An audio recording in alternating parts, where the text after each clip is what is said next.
Di tengah aksi demonstrasi yang memanas di depan Mapolresta Pati, tiba-tiba muncul seorang pria gondrong dengan kaos bertuliskan kalimat yang langsung bikin publik geger. Bukan cuma karena tulisannya dianggap provokatif, tapi karena beberapa hari kemudian, pria yang sama malah muncul di kantor Intel Kodim Pati. Dan sejak saat itu, satu pertanyaan mulai ramai memenuhi media sosial. Ini cuma klarifikasi biasa, atau justru ada sesuatu yang janggal? Nama Muhammad Burhanuddin mendadak viral usai videonya tersebar di media sosial setelah ikut aksi demonstrasi di depan Mapolresta Pati, Jawa Tengah. Pada 13 Mei 2026 lalu, di tengah kerumunan massa, Burhanuddin tampil mencolok dengan rambut gondrong dan kaos hitam bertuliskan kalimat kontroversial yang langsung memancing perhatian banyak orang. Bukan cuma itu. Dalam beberapa potongan video yang beredar, ia juga terlihat melakukan aksi coret-coret di jalan saat demonstrasi berlangsung. Dan dari sinilah, semuanya mulai liar. Warganet mulai mempertanyakan siapa sebenarnya sosok pria ini. Sebagian menganggap dia hanya peserta aksi biasa yang terlalu emosional, tapi sebagian lain mulai curiga karena aksinya dianggap terlalu mencolok, terlalu pas untuk menarik perhatian publik. Apalagi situasi demo saat itu memang sedang panas. Awalnya aksi berlangsung seperti demonstrasi pada umumnya. Massa datang membawa tuntutan, melakukan orasi, dan memenuhi area depan Mapolresta Pati. Namun suasana berubah ketika sosok Burhanuddin mulai terekam kamera warga. Sebagai masyarakat, tertindas 1 tahun lebih kami. Saya mencoba untuk menyoroti dari Pak Presiden, Kapolri, dan lain sebagainya sampai tingkat DPR. Tidak ada balasan. Kemarin juga audiensi. Tidak ada semangat sama sekali poinnya. Selamat datang untuk teman-teman Pati Kidul. Sehat selalu.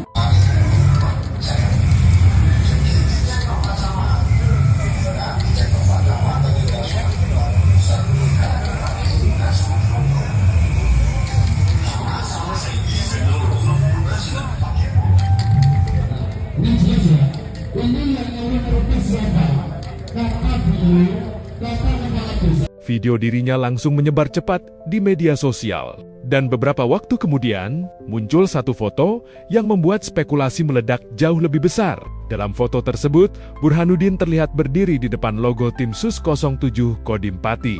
Seketika, media sosial langsung gaduh. Banyak yang mulai menduga, pria gondrong itu sebenarnya adalah Intel yang menyusup ke tengah aksi massa. Narasi itu menyebar sangat cepat. Komentar demi komentar bermunculan. Awas, settingan, jangan-jangan provokator, sampai tuduhan bahwa demo tersebut sengaja dimainkan oleh pihak tertentu. Situasi makin ramai karena publik merasa foto itu terlalu sensitif untuk dianggap kebetulan biasa. Namun pihak TNI kemudian memberikan penjelasan, menurut keterangan yang beredar, Burhanuddin memang sempat diamankan oleh Intel Kodim 0718 Pati karena dianggap melakukan vandalisme dan mengenakan atribut bernada provokatif saat aksi berlangsung. Ia lalu dibawa ke kantor Intel Kodim untuk dimintai keterangan dan diberikan pembinaan agar situasi demonstrasi tetap kondusif.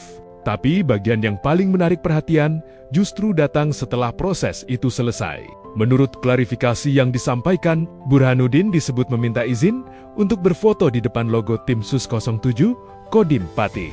Foto itu kemudian diunggah ke status WhatsApp pribadinya. Dan tanpa diduga, unggahan tersebut akhirnya tersebar luas dan memicu spekulasi bahwa dirinya adalah bagian dari intelijen. Dalam klarifikasinya, Burhanuddin membantah tuduhan tersebut. Ia menegaskan dirinya hanyalah warga sipil biasa, bukan anggota Intel, bukan aparat, dan tidak disuruh siapapun untuk ikut aksi. Ia juga menyebut keikutsertaannya dalam demonstrasi murni atas inisiatif pribadi. Selain itu, ia meminta masyarakat tidak terprovokasi oleh narasi liar yang berkembang di media sosial. Sugeng Rahayu, selamat sore. Saya Muhammad Burhanuddin, saya masyarakat sipil, bukan anggota unit Intel Kodim 0718 Pati. Mohon maaf terkait beredarnya video di media sosial yang terdapat foto saya di kantor Intel Kodim 0718 Pati. Saya tidak ada maksud dan tujuan menyebarkan foto tersebut, melainkan story WA saya diambil oleh orang yang tidak bertanggung jawab dengan tujuan mengadu domba institusi kepolisian dan TNI di Pati. Sedangkan hubungan TNI Polri harmonis dan sinergitas.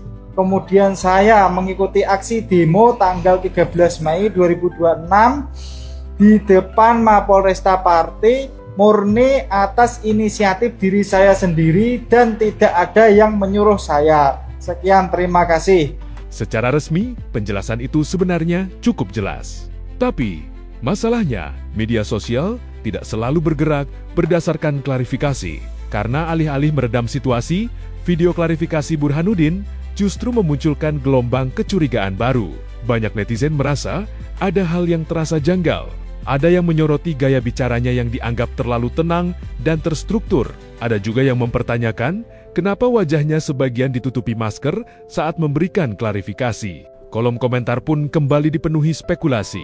Cukup lancar buat orang sipil, malah makin curiga. Kalau bukan Intel, kenapa sampai masuk kantor Intel? Dan dari sinilah satu hal terlihat jelas. Publik saat ini semakin sulit percaya begitu saja pada narasi resmi.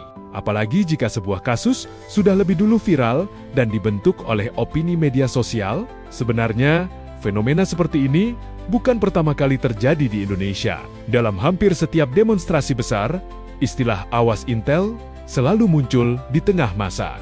Kalimat itu bahkan sudah seperti alarm klasik dalam budaya aksi jalanan.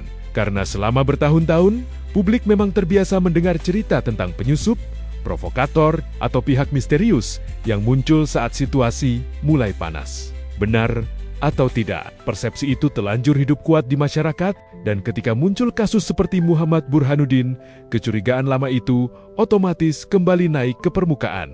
Apalagi Indonesia punya sejarah panjang demonstrasi yang awalnya damai, lalu tiba-tiba berubah ricuh, tanpa jelas siapa pemicunya. Maka ketika ada sosok mencolok, viral, lalu fotonya muncul di kantor Intel, internet langsung menyusun teorinya sendiri. Terlepas dari benar atau tidaknya semua tuduhan itu, kasus ini menunjukkan satu hal penting.